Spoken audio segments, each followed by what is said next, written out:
मुज़ाकरात एक ड्रामा ही है मेरे ख्याल में। तो आप क्या समझते हैं जनाब अबी अकरम साहब?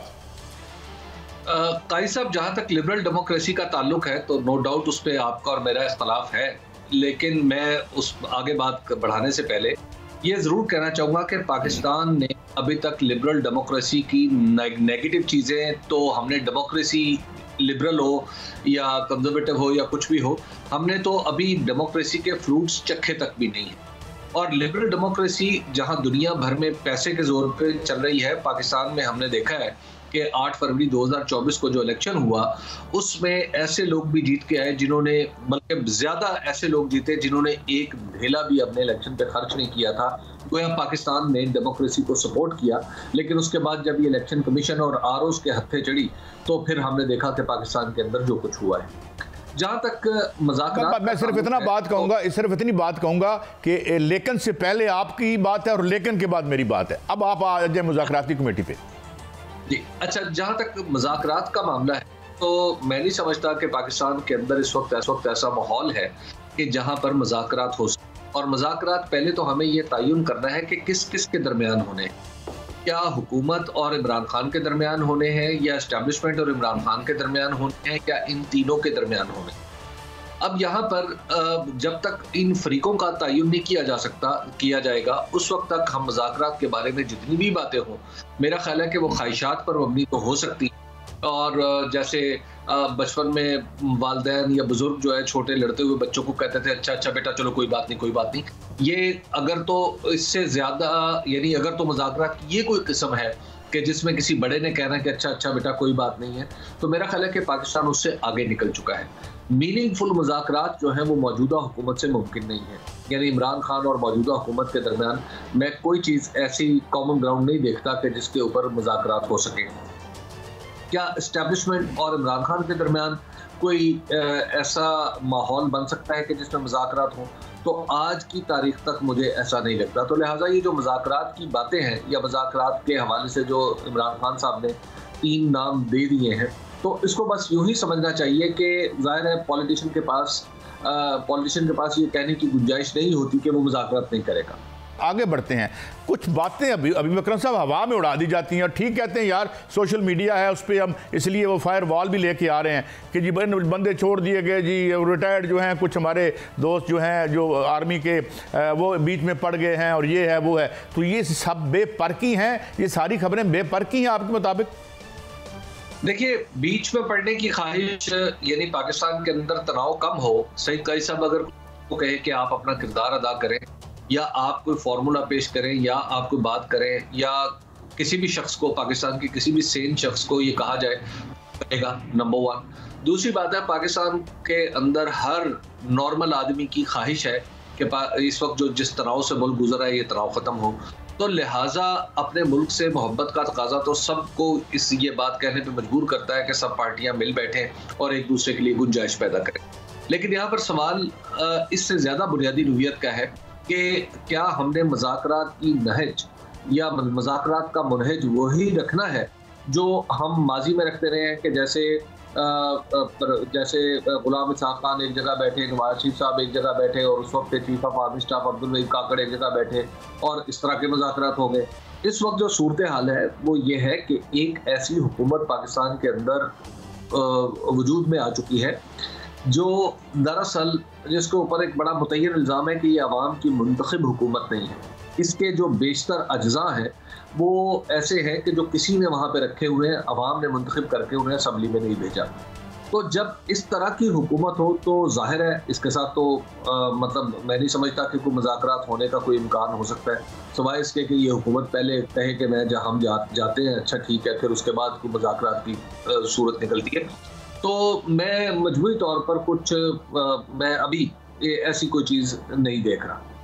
हबीब अकरम साहब, मेरी इस असेसमेंट से आप किस हद तक एग्री करते हैं कि जब निस्फ़ुन नहार पे सूरज आएगा और अगले 3 महीने के बिल आएंगे, गैस के हों या बिजली के हों या पेट्रोल हो, तो ऐसे नहीं लगता कि ये तीनों फरीक हैं, ये इन सब को आपस में मुज़ाकरात करने पड़ जाएंगे? क्योंकि अभी तक आपके सारे बयानिए में से जो चीज़ मिसिंग है, भले PTI हो, PPP हो और PMLN हो, वो एक आम आदमी की प्लाइट है। वो कीमतें हैं जो बढ़ रही हैं, जो यकीनन आवाम को अपने घरों से बाहर निकलने पे मजबूर कर रही हैं। ये इस एनालिसिस से किस हद तक आप एग्री करते हैं? पहले तो जो आपने बताया कि फरीक 3 है, तो तीसरा फरीक गालिबन आपने मौजूदा हुकूमत को करार दिया है। यूं ही नाचीज़ मेरे मुंह से निकल गया है कि मुमकिन है इन्हें भी ये भी मुज़ाकरात कर लें तो शायद कुछ मतलब हालात बेहतर हो जाएं।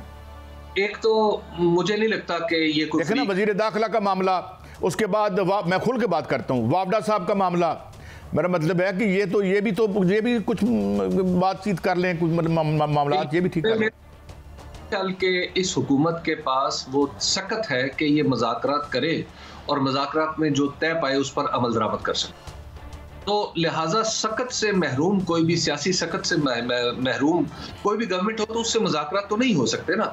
ये बिल्कुल ऐसे ही है। आप मुझसे ज़्यादा अच्छी तरह जानते हैं कि जिस तरह ईरान में हुआ था कि ईरान में एक मौका था जब शाह और इमाम खुमैनी के दरमियान मुज़ाकरात हो सकते थे, लेकिन क्या शाह पुरबख्तियार और इमाम खुमैनी के दरमियान मुज़ाकरात की कोई मानी समझ आते? नहीं समझ आते। तो लिहाजा हमें ये समझना होगा कि वो कौन सा फरीक है जिसमें ये सकत है कि वो कुछ कहे और उस पर अमल दरामद कर सके। तो अनफॉर्चुनेटली पाकिस्तान के अंदर जो मौजूदा हुकूमत है और इस हुकूमत का जो जुज़्वे आज़म पाकिस्तान मुस्लिम लीग नून है, वो तो अपनी क्रेडिबिलिटी लूज कर चुकी है। तो जब एक लॉस्ट क्रेडिबिलिटी के साथ वो एक मुज़ाकरात की टेबल पे बैठेगी तो इसका मतलब है कि इसको तो आपने लेजिटिमेसी दे दी इस पूरी की पूरी इस सेटअप को। तो लिहाजा मुझे नहीं लग रहा कि इस वक्त कोई ये फरीक बनने की पोजीशन में है। हजूर एक और मुझे बात बताएं, मौलाना फजलुर रहमान जो हैं वो जो कह रहे हैं कि जो वो तो प्राइस टैग भी बता रहे हैं कि जी असम्बली बिकी हुई है। जावेद लतीफ़ साहब मेरे मोहतरम अजीम कायद हमारे, वो उन्होंने 90 करोड़ की बात कर दी है। तो ये कुछ अजीब सा नहीं लग रहा आपको कि ये बातें भले भली हों, अच्छी हों, मगर आ कहाँ से रही हैं? खैर तो है भट्टी साहब कह रहा हूँ, जनाब हबीब साहब। काई साहब, ये जो गुफ्तगू है ये दरअसल 8 फरवरी से पहले भी हो रही थी और 8 फरवरी के बाद इसमें बहुत ज़्यादा तेज़ी आई। हम सबको, आपको, हम यानी आप और मैं दोनों जर्नलिस्ट हैं, हम सबको पता है कि ये गुफ्तगू हो रही थी, चाय खानों में बैठ के हो रही थी, टेलीफोन्स पे हो रही थी। एक दूसरे को बताया जा रहा था कि कितने पैसे मांगे गए, कितने पैसे दिए गए, या किसने इनकार किया, किसने इकरार किया। ये इस तरह की हेर से जो थी वो तो सीना बसीना चल रही थी। लेकिन अब मुतय्यन अंदाज में, जैसे आपने जावेद लतीफ़ साहब का नाम लिया और अब मौलाना फजल रहमान ने असम्बली के फ्लोर पे खड़े होके ये बात कर दी कि ये असम्बली की सीटें खरीदी भी गई हैं और बेची भी गई। अब ये कोई छोटा इल्ज़ाम नहीं, ये गुफ्तगू तो पहले से हो रही थी। ऑनेस्टली आप पाकिस्तान के अंदर जो माहौल है उसमें हम सहाफ़ियों में से किसी की हिम्मत नहीं पड़ी ये बात कहने की। पहले तो ये बताएं कि क्या यहाँ तक आप और मैं एग्री करते हैं? नहीं, मैं एग्री, आपसे तो बिल्कुल एग्री करता हूँ इस बात पे, बल्कि मैं इससे एक कदम आगे जाऊँगा, आप बात मुकम्मल करें।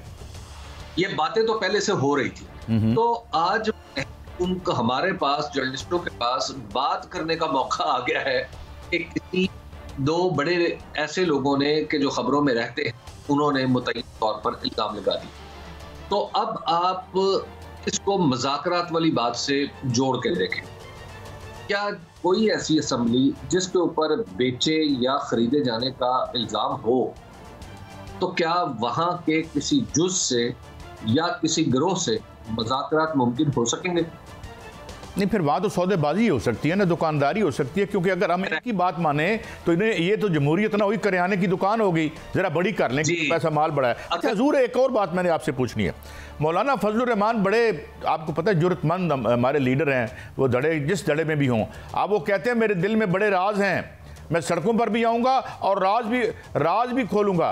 अली अमीन गंडापुर भी इस तरह की गुफ्तगू कर रहे हैं। ये कौन से राज हैं? यहाँ पर तो सारे सीक्रेट ओपन ही होते हैं वैसे, हबीब अकरम साहब। देखिए, अब तो सिर्फ होता है पाकिस्तान के अंदर ओपन ही होता है, सबको पता होता है कौन क्या कर रहा है, लेकिन जरूरत के मुताबिक अपना अपना नाम ले लिया जाए। या जिससे मुखालफत हो या जिससे मुआफ़क़त हो, तो अपना अपना नाम ले लिया जाता है। तो अगर खुद जनाबे मौलाना फजल रहमान मद्दसल्लाहु अलैहि अगर वो इस तरह के कुछ नाम लेते हैं तो मेरा नहीं ख्याल कि सूरत हाल में जौहरी तौर पर कोई फ़र्क पड़े। हाँ, ये नाम लेके किसी को थोड़ी एम्बैरसमेंट हो सकती है, थोड़ा सा प्रॉब्लम होगा, लेकिन बल्कि प्रॉब्लम नहीं होगा, एम्बैरसमेंट होगी। लेकिन over a period of time काई साहब हम देख रहे हैं वो जो ज़माने में जब मैं रिपोर्टर था और आप थे, अगरचे मुख्तलिफ इदारों में थे, लेकिन उस ज़माने में आपको याद होगा कि खबर भी इसको एम्बैरसमेंट के लिए काफ़ी होती थी और उसको एम्बैरसमेंट महसूस भी होती थी और वो उसको सूरत हाल को कोशिश करता था। लेकिन पिछले 1.5-2 साल में ऐसा लगता है तो एम्बैरसमेंट तो होती ही नहीं है।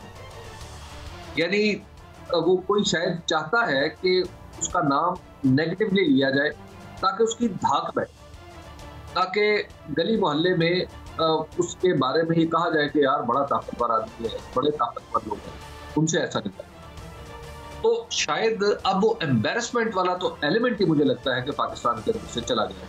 तो लिहाजा अब जो मौलाना कुछ नाम लेंगे तो वो अपनी ज़रूरत के ताबे लेंगे और मैं आपको अर्ज करूं कि कुछ नाम फिर उसके बाद भी लिए जाएंगे। वो और अगर ज़रूरत पूरी हो जाती है तो फिर नाम नहीं भी लिए जाएंगे, ये भी दुरुस्त है क्या? जी बिल्कुल ऐसा भी हो सकता है, बिल्कुल ऐसा भी